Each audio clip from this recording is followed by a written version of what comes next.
Hello students, welcome to study 24 Udaipur. आज की class में हम क्लास 11 माइक्रो इकोनॉमिक्स का लेसन सेकंड, उसका जो हमारा अगला पार्ट है थ्योरी ऑफ डिमांड, इसके बारे में आज की क्लास में हम डिस्कस करेंगे। देखिए, जो एनसीईआरटी की बुक है उसमें लेसन जो सेकंड है उसमें हमको 4 टॉपिक डिस्कस करने होते हैं, और जो प्राइवेट पब्लिशर की बुक आती हैं उसमें उनको 4 टॉपिक को उन्होंने अलग अलग जैसे चैप्टर में बना दिया है। तो जैसे किसी बुक में, आप प्राइवेट बुक में अगर देखोगे तो जो थ्योरी ऑफ डिमांड है वो 5th लेसन होगा या इसके आसपास जैसे होगा, और हमारी जो एनसीईआरटी की बुक है उसमें हमको चारों टॉपिक हैं एक ही लेसन में दे रखे हैं। जैसे हमने यूटिलिटी एनालिसिस पढ़ा था, उसके बाद में इनडिफरेंस कर्व पढ़ा था, उसके बाद में हम थ्योरी ऑफ डिमांड आज पढ़ेंगे, और फिर उसके बाद में इलास्टिसिटी ऑफ डिमांड। तो देखिए, आज की हमारी क्लास का जो टॉपिक वो है थ्योरी ऑफ डिमांड। सबसे पहले हम देखेंगे डिमांड क्या होती है, डिमांड को हम किस तरीके से डिफाइन कर सकते हैं, और उसके बाद में डिमांड शेड्यूल और डिमांड कर्व क्या होता है। तो आज की क्लास के हमारे ये टॉपिक हैं। सबसे पहले अगर हम डिमांड की बात कर रहे हैं कि डिमांड क्या होती हैं, तो डिमांड को डिफाइन करने के लिए कुछ एलिमेंट्स है। देखिए, जनरल लाइफ में अगर हम बात करें, कोई भी चीज़ जो हमको ज़रूरत होती है, जो हमारी नीड है, उसको हम एक तरह से क्या कहते हैं, डिमांड कहते हैं। लेकिन जब हम एक इकोनॉमिक्स के स्टूडेंट हैं, इकोनॉमिक्स जब हम पढ़ते हैं, तो डिमांड का जो मतलब होता है, मीनिंग होता है, वो थोड़ा डिफरेंट होता है। अब डिमांड की जब हम उसकी डेफिनेशन देते हैं, उसका हम मीनिंग जब पढ़ते हैं, तो डिमांड में कुछ एलिमेंट्स होते हैं, उनको हमको इंक्लूड करना पड़ता है। सबसे पहले अगर हम पढ़ेंगे जो डिमांड है उसके कौन कौन से एलिमेंट्स है, तो सबसे पहला जो हमारा एलिमेंट है वो क्या है, डिजायर है। अगर हम कोई चीज है, कोई गुड है, उसको परचेज करना चाहते हैं, परचेज करने की हमारी डिजायर है, डिमांड के लिए क्या जरूरी है, सबसे पहले डिजायर होना जरूरी है। जैसे एग्जांपल के लिए ले लो, आप कोई भी कमोडिटी है, जैसे आपको एक टीवी परचेज करनी है, ठीक है, आप एक टीवी परचेज करना चाहते हैं, तो टीवी परचेज करने की आपकी इच्छा है, सबसे पहले क्या होना चाहिए, डिजायर होना चाहिए। तो डिमांड का जो फर्स्ट एलिमेंट है वो कौन सा हो गया, डिजायर, कि कोई कमोडिटी हम परचेज करना चाहते हैं, उसकी हमको डिजायर है।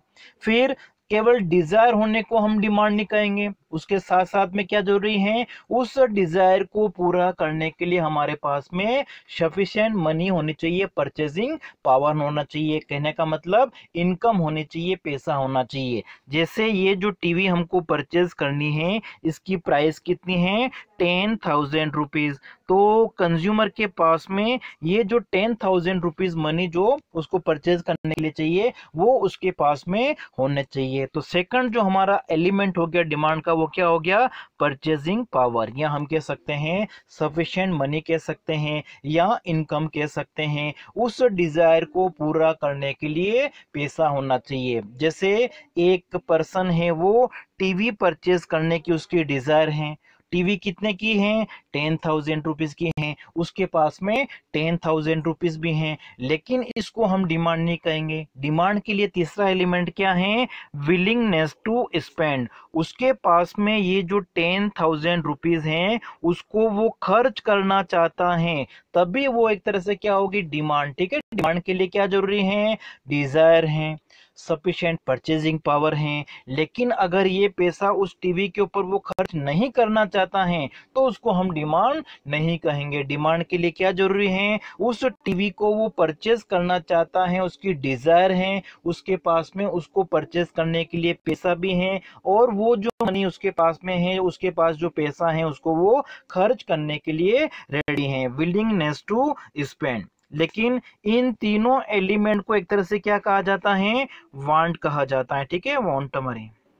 लेकिन डिमांड के लिए क्या जरूरी है, डिमांड जो होती है उसको हम किसी पर्टिकुलर टाइम और पीरियड के साथ में, ठीक है, प्राइस के साथ में रिलेटेड करते हैं। तो जो डिमांड है उसके 5 एलिमेंट हो गए। कोई कमोडिटी है, उसको कंज्यूमर परचेज करना चाहता है, उसकी डिजायर है, सबसे पहले उस डिजायर को पूरा करने के लिए उसके पास में परचेजिंग पावर भी है। फिर उसके पास में जो पैसा है उसको वो खर्च करने के लिए तैयार है, विलिंगनेस टू स्पेंड हो गया। उसके बाद में वो जो कमोडिटी है उसकी एक फिक्स प्राइस होगी। और फिर जब डिमांड होती है उसको हम क्या करते हैं, किसी पीरियड ऑफ टाइम में रिलेटेड करते हैं। तो ये 5 एलिमेंट होते हैं डिमांड के। अब इन पांचों एलिमेंट को अगर हम इंक्लूड करके एक डेफिनेशन बनाएं तो डिमांड की जो डेफिनेशन है वो क्या हो सकती है, जो हमने ऊपर लिखा हुआ है, demand refers to various quantities of a commodity that the consumer is ready to buy at different possible prices of that commodity during given period of a time.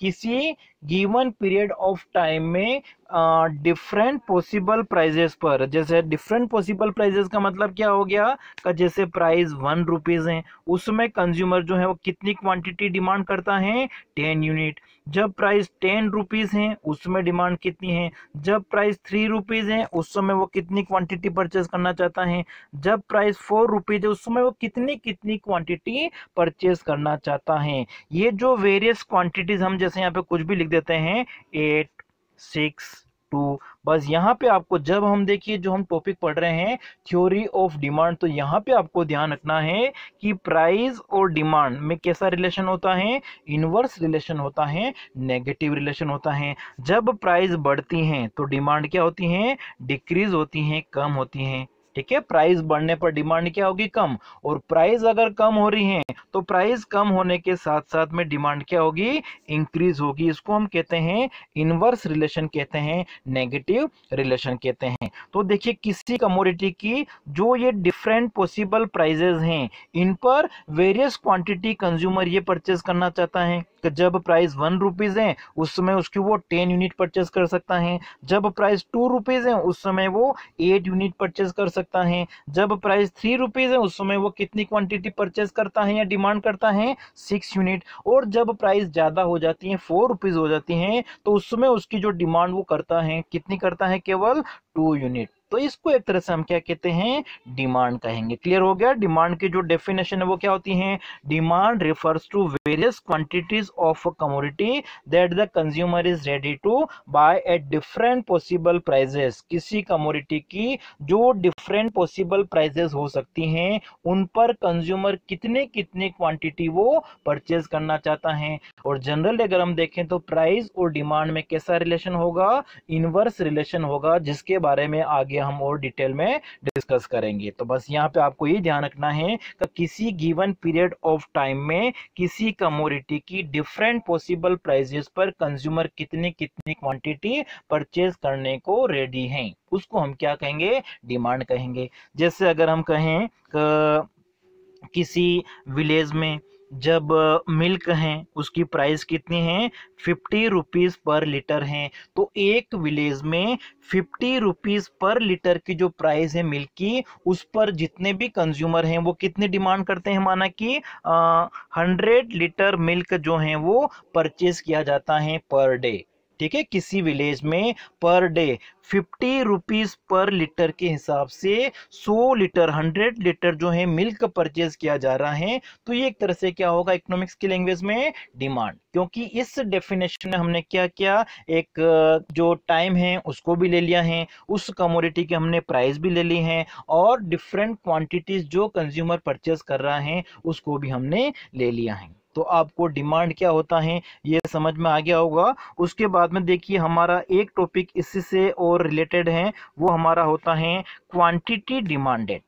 देखिए डिमांड और क्वांटिटी डिमांड में थोड़ा सा difference है। जब हम demand की बात कर रहे हैं तो डिमांड का मतलब क्या हो गया कि किसी कमोडिटी की जो डिफरेंट पॉसिबल प्राइसेस हो सकती हैं, जैसे प्राइस 1 रुपीज हैं, 2 रुपीज हैं, 3 रुपीज हैं, तो इन डिफरेंट पॉसिबल प्राइसेस पर कंज्यूमर कितनी क्वांटिटी डिमांड कर रहा है उसको हम एक तरह से क्या कहते हैं, डिमांड कहेंगे। जैसे डिमांड है 10 यूनिट है, 5 यूनिट है, हमने कुछ भी नंबर जैसे ले लिए हैं। लेकिन जब आप क्वांटिटी डिमांडेड की बात करोगे तो क्वांटिटी डिमांडेड का मतलब क्या हो गया, किसी स्पेसिफिक प्राइस पर, किसी पर्टिकुलर प्राइस पर कंज्यूमर किसी कमोडिटी की कितनी क्वांटिटी डिमांड कर रहा है। जैसे इस टेबल में अगर आप देखो और हम कहें यहाँ पे क्वांटिटी डिमांडेड का मतलब क्या हो गया, कोई भी हम एक ले लेते हैं कि जब प्राइस कितनी है 2 रुपीज़ है। तो जब प्राइस 2 रुपीज़ है उसमें कंज्यूमर जो डिमांड कितनी कर रहा है 5 यूनिट, तो इसको हम एक तरह से क्या कहेंगे क्वांटिटी डिमांडेड। इनमें से आप कुछ भी ले सकते हो लेकिन हमको कोई एक पर्टिकुलर प्राइस लेनी है और उस पर्टिकुलर प्राइस पर कंज्यूमर कितनी क्वांटिटी डिमांड कर रहा है। जैसे अगर आप कहोगे कि जब प्राइस 1 रुपीज़ है उसमें कंज्यूमर जो है वो 10 क्वांटिटी 10 यूनिट जो है किसी कमोडिटी के वो डिमांड कर रहा है, तो ये भी एक तरह से क्या है क्वांटिटी डिमांडेड है, क्योंकि हमने यहाँ पे देखिए पर्टिकुलर प्राइस ले लिए हैं। पर्टिकुलर प्राइस कितनी है 1 रुपीज़ है और 1 रुपीज़ पर कंज्यूमर जो है उस कमोडिटी की डिमांड कितनी कर रहा है 10 यूनिट। तो जब देखिए हम डिफरेंट पॉसिबल प्राइजेस लेंगे, ठीक है, डिफरेंट पॉसिबल प्राइस का मतलब क्या हो गया, प्राइस जब 1 रुपीज़ है 2 रुपीज़ है 3 रुपीज़ है 4 रुपीज़ है उस समय कंज्यूमर कितनी क्वांटिटी डिमांड कर रहा है। लेकिन जब आप क्वांटिटी डिमांडेड की बात करोगे तो क्वांटिटी डिमांडेड का मतलब क्या हो गया, किसी स्पेसिफिक प्राइस पर किसी पर्टिकुलर प्राइस पर कोई कंज्यूमर किसी कमोडिटी की कितनी क्वांटिटी परचेज करता है। जैसे अगर हम एग्जांपल ले लें का जो समोसा है उसकी प्राइस कितनी है 10 रुपीज़ पर यूनिट है और 10 रुपीज़ पर यूनिट पर आप जो है 5 समोसे परचेज करते हो तो उसको हम एक तरह से क्या कहेंगे क्वांटिटी डिमांडेड कहेंगे। तो क्वांटिटी डिमांडेड का मतलब क्या हो गया, पर्टिकुलर प्राइस पर पर्टिकुलर क्वांटिटी कितनी डिमांड हो रही है। और जब हम डिमांड को डिफाइन करते हैं तो उसमें हम डिफरेंट पॉसिबल प्राइसेस जो भी हो सकती हैं किसी कमोडिटी की उस पर वेरियस क्वांटिटीज कितनी डिमांड हो रही हैं वो हम लेंगे। अब देखिए नेक्स्ट जो हमारा टॉपिक आ जाता है वो है डिमांड शेड्यूल। ठीक है, डिमांड शेड्यूल। तो देखिए थ्योरी ऑफ डिमांड में आप जो पढ़ोगे वो पढ़ोगे प्राइस और जो डिमांड है उनके बीच में रिलेशन। और जनरली अगर हम देखें तो प्राइस और डिमांड में जो रिलेशन है वो किस तरीके का होता है, इनवर्स रिलेशनशिप होती हैं। इनवर्स या जिसको हम नेगेटिव रिलेशन भी कह सकते हैं। इनवर्स या नेगेटिव रिलेशनशिप का मतलब क्या हो गया, किसी कमोडिटी की जब प्राइस बढ़ती हैं तो उसकी डिमांड क्या होती है कम होती हैं। या अगर हम इसका अपोजिट बोल दें कि जब किसी कमोडिटी की प्राइस कम होती है तो प्राइस कम होने से उस कमोडिटी की जो डिमांड है वो क्या होगी बढ़ेगी इंक्रीज होगी। तो देखिए यहाँ पे प्राइस कम हो रही है और डिमांड क्या हो रही है इंक्रीज हो रही है। या नीचे अगर हम देखें यहाँ पे प्राइस इंक्रीज हो रही है डिमांड क्या हो रही है डिक्रीज हो रही है। तो यहाँ पर जो रिलेशनशिप है उसको हम क्या कहते हैं इनवर्स या नेगेटिव। जैसा कि हमने इन डिफरेंस कर्व में भी देखा था का एक का जो कंजप्शन है कंज्यूमर बढ़ा रहा है और दूसरे का कंजप्शन क्या कर रहा है कम कर रहा है, तो उसको हम इनवर्स या नेगेटिव रिलेशन कहते हैं। तो सेम यहाँ पे भी है, प्राइस और डिमांड में किस तरीके का रिलेशन है, इनवर्स रिलेशनशिप है। इनवर्स का मतलब प्राइस कम होने पर डिमांड ज्यादा होती है और प्राइस ज्यादा होने पर डिमांड कम होती है। तो प्राइस और डिमांड में ये जो इनवर्स रिलेशनशिप है इसे अगर हम एक शेड्यूल से एक टेबल से अगर शो करेंगे तो वो क्या बन जाएगा डिमांड शेड्यूल। क्लियर हो गया। तो जो डिमांड शेड्यूल है डिमांड टेबल है वो एक तरह से क्या शो करता है क्या रिप्रेजेंट करता है, प्राइस और डिमांड में जो इनवर्स रिलेशनशिप को अगर हम एक शेड्यूल बना के शो करें तो उसी को हम कहेंगे डिमांड शेड्यूल। अब देखिए डिमांड शेड्यूल जो है इसके टाइप्स की अगर हम बात करें तो इसको हम दो पार्ट में क्लासिफाइड कर सकते हैं। इसके दो टाइप्स हैं, कौन कौन से हैं, फर्स्ट हमारा है इंडिविजुअल डिमांड शेड्यूल और दूसरा कौन सा है मार्केट डिमांड शेड्यूल।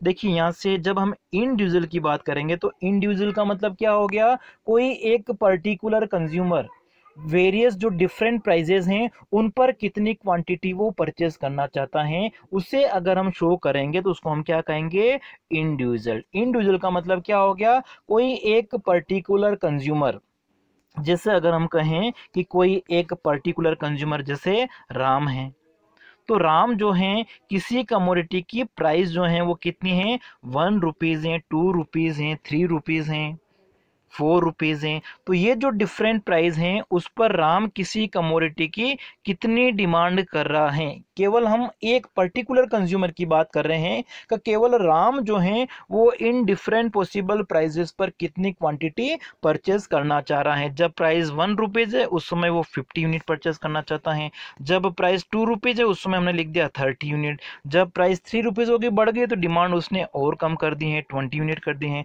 जब प्राइस बढ़कर 4 रुपीज़ करोगे तो डिमांड कम करके वो और कम कर देता है, 10 यूनिट कर देता है। तो इसका मतलब क्या हो गया, एक पर्टिकुलर कंज्यूमर, जैसे हमने एग्जांपल में लिया कि जो राम है वो किसी कमोडिटी की इन डिफरेंट पॉसिबल प्राइजेस पर कितनी क्वांटिटी परचेज करने के लिए रेडी हैं, उसको हम क्या कहेंगे, इंडिविजुअल डिमांड शेड्यूल। जैसे इसको हम आगे और एग्जांपल लेके समझेंगे, ठीक है। तो इंडिविजुअल का मतलब क्या हो गया, कोई एक पर्टिकुलर जो बायर है किसी कमोडिटी का, वो डिफरेंट पॉसिबल प्राइजेस पर किसी कमोडिटी की कितनी क्वांटिटी वो परचेज कर सकता है किसी गिवन पॉइंट ऑफ टाइम पर। तो देखिए इसकी डेफिनेशन क्या बन जाएगी इंडिविजुअल डिमांड शेड्यूल की, table showing different quantities of a commodity that one particular buyer in the market is ready to buy at different possible prices of the commodity at a point of time. किसी point of time में कोई particular consumer किसी commodity की different possible prices पर कितनी quantity purchase करने के लिए रेडी है, उसको हम क्या कहेंगे, इंडिविजुअल डिमांड शेड्यूल कहेंगे। जैसे माना कि आप अपने ऊपर लेके दे सकते हो एग्जांपल कि आप जो हैं किसी कमोडिटी की डिफरेंट प्राइस हैं, उस पर आप कितनी क्वांटिटी परचेज करना चाहते हो, केवल आप पर्टिकुलर हम एक की बात कर रहे हैं, उसको हम क्या कहेंगे, इंडिविजुअल। लेकिन जब आप मार्केट डिमांड शेड्यूल की बात करोगे तो मार्केट डिमांड शेड्यूल का मतलब क्या हो गया, मार्केट में जितने भी कंज्यूमर हैं जो उस कमोडिटी को परचेज कर रहे हैं, उन सब की डिमांड कितनी है डिफरेंट पॉसिबल प्राइजेस पर, उसको हम क्या कहेंगे, मार्केट डिमांड शेड्यूल कहेंगे, ठीक है। इसको आगे मैं एक टेबल बनाऊंगा, शेड्यूल बनाऊंगा तो आपको अच्छे से समझ में आ जाएगा। केवल डेफिनेशन देख लीजिए सबसे पहले, जो मार्केट डिमांड शेड्यूल है वो क्या शो करती हैं, table showing different quantities of a commodity that all the buyers in the market are ready to buy at different possible prices of the commodity at a point of time। किसी point of time पर किसी commodity को market में जितने भी consumer हैं, उस commodity के जितने भी बायर्स हैं, उन सभी के द्वारा जो डिमांड की जा रही है, जो क्वांटिटी परचेज की जा रही है डिफरेंट पॉसिबल प्राइजेस पर, उसको हम क्या कहेंगे, मार्केट डिमांड शेड्यूल कहेंगे। अब देखिए इसके लिए मैं आपको एक टेबल बना के समझाता हूं।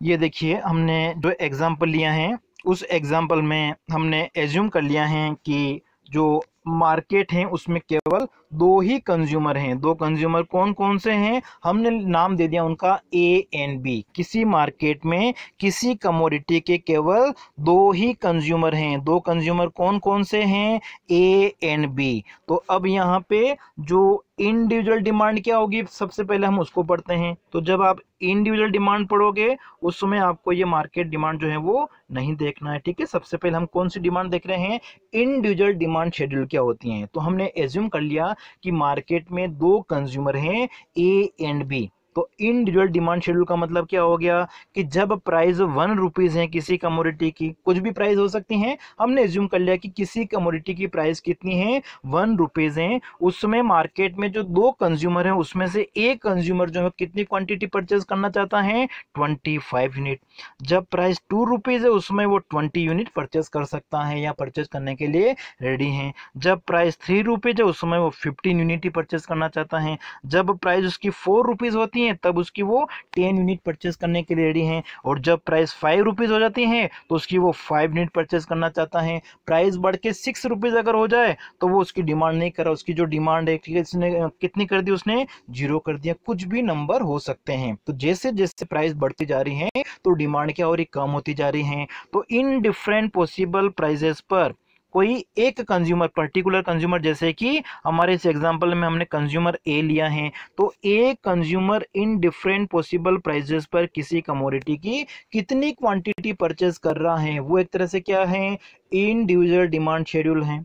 अगर हम मार्केट में मान लें दो कंज्यूमर हैं तो इन डिफरेंट पॉसिबल प्राइसेस पर जो बी कंज्यूमर है वो कितनी क्वांटिटी परचेज कर रहा है, तो बी का भी हमने सबका अलग अलग लिखा है। जब प्राइस 1 रुपीज उसमें बी कितनी क्वांटिटी परचेज कर रहा है, 30 यूनिट। जब प्राइस 2 रुपीज होती है तो वो 25 यूनिट ही परचेज करना चाहता है। जब प्राइस 3 रुपीज हो जाए तो वो केवल 20 यूनिट प्राइस और बढ़ जाए 4 रुपीज़ हो जाए तो वो 15 यूनिट परचेज करना चाहता है, जब प्राइस 5 रुपीज़ हो जाए तो वो 10 यूनिट परचेज करना चाहता है, और जब प्राइस 6 रुपीज़ हो जाती है तो वो कितनी क्वांटिटी परचेज करना चाहता है, 5 यूनिट। तो ये एक तरह से क्या है, इंडिविजुअल। इंडिविजुअल का मतलब क्या हो गया, मार्केट में जितने भी कंज्यूमर उनकी जो डिमांड है उनको हमने क्या किया, अलग अलग शो किया है। देखिए मार्केट में कंज्यूमर क्या होते हैं, बहुत सारे होते हैं, तो हमने यहाँ पे एग्जांपल के लिए क्या ले लिया कि मार्केट में 2 कंज्यूमर है। अगर मार्केट में हम एज्यूम कर ले, मान ले कि मार्केट में 3 कंज्यूमर हैं, ए बी सी, ठीक है। तो ए और बी का हमने ये लिख दिया, सी के लिए हमने और बना दिया आगे एक और सी के लिए डिमांड देखो, प्राइस यहाँ पे बढ़ते हुए हैं तो डिमांड आप यहाँ पे कुछ भी नंबर लिख सकते हो, जैसे आपके मन में जो नंबर आया, 20 आया, 15 आया, 10 आया, 5 आया, 2 आया, 1 आया, जो आपके मन में आ रहा है। प्राइस बढ़ रही है इसलिए डिमांड को हमको कम करते हुए लिखना है। अगर यहाँ पे जो प्राइस है वो डिक्रीज हो रही होती, जैसे कि 6, 5, 4, 3, 2, 1 होता, तो डिमांड को आप यहाँ पे क्या करते, बढ़ते हुए नंबर कुछ भी लिख लेते। तो ये तो हो गया हमारे इंडिविजुअल डिमांड शेड्यूल। अब मार्केट डिमांड की बात करोगे तो मार्केट डिमांड का मतलब क्या हो गया, मार्केट में जितने भी किसी कमोडिटी के जो कंज्यूमर हैं उन सभी के द्वारा, उन सभी बायर्स के द्वारा जो डिमांड की जा रही है उसको हम क्या कहेंगे, मार्केट डिमांड। अभी हमने जो एग्जांपल लिया है उसमें हमने मार्केट में 2 कंज्यूमर लिए हैं, ठीक है, ए एंड बी।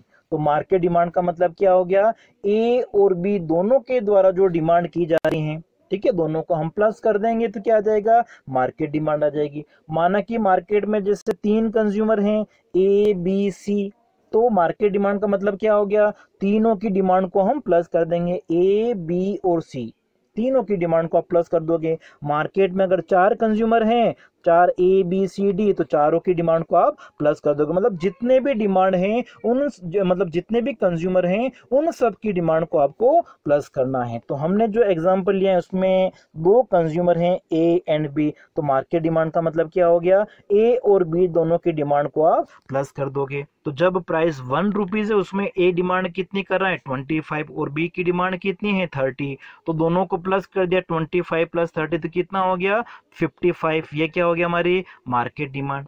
जब प्राइस 2 रुपीज है उसमें ए की जो डिमांड है वो कितनी है, 20 यूनिट है, और बी कितनी डिमांड कर रहा है, 25, तो 20 प्लस 25 कर दिया तो 45। ये क्या आ गया, हमारी मार्केट डिमांड। इस तरीके से हम जो डिफरेंट पॉसिबल प्राइजेस हैं उस पर ए और बी की जो डिमांड है उनको आप प्लस कर दोगे तो क्या आ जाएगा, ये हमारी मार्केट डिमांड आ जाएगी। 3 कंज्यूमर होंगे तो तीनों की डिमांड को प्लस करना है इसी तरीके से। तो जब आपको एग्जाम में मार्केट डिमांड शेड्यूल बनाना है तो आप केवल 2 कंज्यूमर या 3 कंज्यूमर को लेके एक्सप्लेन करोगे तो थोड़ा सिंपल रहेगा। बाकी हम 4, 5, 6 कितने भी ले सकते हैं, ठीक है, लेकिन 2 या 3 को लेके समझाना वैसे सफिशिएंट है।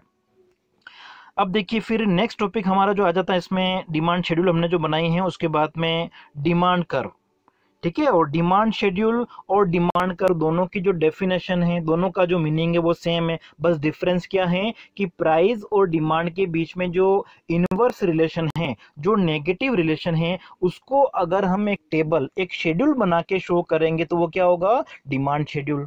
और अगर प्राइस और डिमांड के बीच में जो इनवर्स या नेगेटिव रिलेशन है उसे अगर हम ग्राफिकल रिप्रेजेंट कर रहे हैं और जो कर्व बनेगा उसको हम एक तरह से क्या कहेंगे, डिमांड कर्व कहेंगे। तो डिमांड कर्व या डिमांड शेड्यूल क्या शो करती हैं, इनवर्स या negative relationship between price and demand. किसी कमोडिटी की प्राइस और डिमांड में जो इनवर्स रिलेशनशिप होता है उसको शो करता है कौन, डिमांड कर्व या डिमांड शेड्यूल। तो देखिए डिमांड कर्व की जो डेफिनेशन है वो क्या बन जाएगी, demand curve is simply a graphic representation of demand schedule expressing the relationship between different quantities demanded at different possible prices of a commodity. किसी कमोडिटी की डिफरेंट पॉसिबल प्राइजेस पर किसी कंज्यूमर द्वारा कितनी क्वांटिटी परचेज की जाती हैं, कितनी डिमांड की जाती हैं, उसको हम शो करते हैं किससे, डिमांड कर्व से, ठीक है।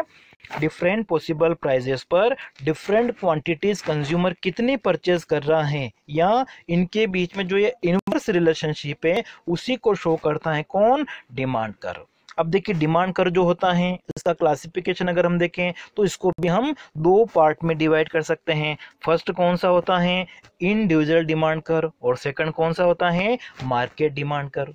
अब देखिए दोनों को हम बनाएंगे कैसे, तो ऊपर हमने जो नंबर लिए हैं, जो हमने शेड्यूल बनाई है, उस शेड्यूल को लेके हमको क्या करना है, ग्राफ बनाना है, कर्व बनाना है। तो देखिए जब आप इंडिविजुअल डिमांड कर्व की बात करोगे तो इंडिविजुअल डिमांड कर्व में क्या होगा, ए का अलग बनाओगे, बी का अलग बनाओगे, इंडिविजुअल हो गया, और दोनों की जो टोटल क्वांटिटी को लेके बनाओगे तो वो क्या बन जाएगा, मार्केट डिमांड कर्व। देखिए सबसे पहले मैं आपको बता देता हूं कि जो ए का डिमांड कर्व है वो किस तरीके से बनेगा, और जिस तरीके से आप ए का डिमांड कर्व बनाओगे उसी तरीके से बी का बनेगा। तो ये जो हमारा ओ वाई एक्सिस है, इधर हमने क्या ले लिए हैं, किसी कमोडिटी की प्राइस ले ली है, और ये जो ओ एक्स एक्सिस है, इधर हम क्या ले लेते हैं, क्वांटिटी ले लेते हैं। तो देखिए क्वांटिटी जो है हमने ले लिए हैं, 5 का डिफरेंस ले लो, 5, 10, 20, सॉरी 15, 20, 25, 30, और जो प्राइस है हमारे पास 6 तक है तो 1 रुपीज़, यहाँ पे 2, 3, 4, 5 और 6 ले लिया। सबसे पहले देखिए जब प्राइस 1 रुपीज़ है उसमें एक की जो डिमांड है वो कितनी है, 25 यूनिट। तो जब प्राइस 1 रुपीज़ है उसमें जो डिमांड है वो है 25, तो हमने यहाँ पे पॉइंट लगा दिया है। चाहे आप पॉइंट लगाओ, चाहे आप ऐसे मिला भी सकते हो, ठीक है। यहाँ पे हमारा पॉइंट आ गया है। जब प्राइस 2 रुपीज़ है उसमें डिमांड कितनी है, 20 यूनिट। तो जब प्राइस 2 रुपीज़ है उसमें डिमांड है 20 यूनिट, तो ये 2 रुपीज़, ये 20 यूनिट पे हमने मिला दिया। जब प्राइस कितनी है, 3 रुपीज़, उसमें डिमांड कितनी है, 15, 3 रुपीज़ पे 15 ले लेंगे, ये 3 रुपीज़ और ये 15 पे हमने मिला दिया। फिर जब प्राइस 4 रुपीज़ उसमें डिमांड कितनी है, 10, 4 रुपीज़ पे हमारी 10 है, ये हमने ले लिया। जब प्राइस 5 रुपीज़ है उसमें कितनी डिमांड है, 5 यूनिट, तो ये 5 रुपीज़ पे हमने ले लिया 5। और जब प्राइस 6 रुपीज़ है उसमें डिमांड कितनी है, 0, तो प्राइस 6 रुपीज़ कहाँ पे, इस जगह, और 0 इसी के ऊपर आ जाएगा, ठीक है। तो ये सारे पॉइंट हमने मिला दिए, तो ये हमारा क्या हो गया, डिमांड कर्व बन गया है, ठीक है। डिमांड कर्व किसका बन गया, ए का। ये हमारा इंडिविजुअल डिमांड कर्व है, हमने केवल ए का बनाया है। इसी तरीके से आप क्या कर सकते हो, बी का जो डिमांड कर्व है वो भी बना सकते हो। बी का डिमांड कर्व बनाने के लिए आपको इधर आपको क्वांटिटी लेनी है, 5, 10, 15, 30 तक ले लोगे आप, ठीक है, 5, 10, 15, 20, 25, 30 तक, और प्राइस आप इधर ले लोगे, ठीक है। इधर आपकी क्या आ जाएगी, प्राइस। जब प्राइस 1 रुपीज़ है उसमें बी की जो डिमांड है वो कितनी है, 30, तो 1 रुपीज़ इधर, 30 आप ऐसे मिला दोगे। जब प्राइस 2 रुपीज़ है उसमें बी की डिमांड कितनी है, 25, तो 2 रुपीज़ और 25 जहाँ पे भी हो इस तरीके से मिल जाएगा, और सारे पॉइंट को आप मिला दोगे तो कौन सा कर्व बन जाएगा, इंडिविजुअल डिमांड कर्व बन जाएगा, किसका, बी का बन जाएगा। तो दोनों का आपने अलग अलग बना दिया तो इंडिविजुअल डिमांड कर्व है। और जब आप मार्केट डिमांड का बनाओगे तो मार्केट डिमांड कर्व बनाने के लिए आप ये प्राइस ले लोगे, और मार्केट डिमांड कितनी है ये, तो आप ये लेके और फिर क्या करोगे, मार्केट डिमांड कर्व बना दोगे। तो मार्केट डिमांड कर्व बनाने के लिए हमको क्या करना है, देखिए आप ओ एक्स एक्सिस हैं, इधर तो हम क्या ले लेंगे, डिमांड, ठीक है। डिमांड आप चाहो तो वही 5 का डिफरेंस ले लो, यहाँ पे अगर हम चाहें तो 10 का डिफरेंस लेके भी बना सकते हैं। इधर हमने ले लिया 10, 20, 30, 40, 50, 60, और जब प्राइस इधर हमने ले ली 1, 2, 3, 4, 5, 6। जब प्राइस 1 रुपीज़ उसमें मार्केट डिमांड कितनी है, 55, तो 1 रुपीज़ डिमांड है उसमें 55 जहाँ पे भी होगा वहाँ पे हमने पॉइंट लगा दिया। जब प्राइस 2 रुपीज़ है उसमें मार्केट डिमांड कितनी है, 45, 2 रुपीज़ हमने इधर लिया, ये हमारा 45 जहाँ पे भी आया वहाँ पे हमने पॉइंट लगा दिया। जब प्राइस 3 रुपीज़ उसमें डिमांड कितनी है, 35, 3 रुपीज़ 35। इस तरीके से आपको ये लेना है, और सारे पॉइंट जो भी आए हैं इन पॉइंट को हम मिला देंगे। तो ये जो हमारा कर्व बन जाएगा वो कौन सा बनेगा, मार्केट डिमांड कर्व, ठीक है। मार्केट में जितने भी कंज्यूमर हैं, 2 कंज्यूमर हैं, तो ए प्लस बी दोनों को आपने प्लस कर दिया तो क्या बन जाएगा, डिमांड कर्व, ठीक है। इस तरीके से आपका बनेगा। ये आपका ए का बना दिया आपने, ठीक है, ये हमारा डिमांड कर्व बन गया ए का। फिर आपने बनाया बी का, ये हमने बी का बना दिया, ठीक है। सारे पॉइंट हम उस टेबल में से देख के बनाने हैं, और फिर मार्केट डिमांड बनाना है, तो ए प्लस बी हमने जो किया था, ठीक है, दोनों को हमने प्लस कर दिया। तो इस तरीके से हमारे 3 कर्व बनेंगे। ए का आपने जो अलग बनाया है ये क्या है, individual demand curve of A. B का, बी कंज्यूमर का अलग बनाया है तो ये individual demand curve of B. C का, डी का, जितने भी कंज्यूमर है सबका अलग अलग बनाएंगे तो वो इंडिविजुअल डिमांड कर्व हैं। और मार्केट डिमांड को अगर लेके बनाओगे तो कौन सा बन जाएगा, मार्केट डिमांड कर्व।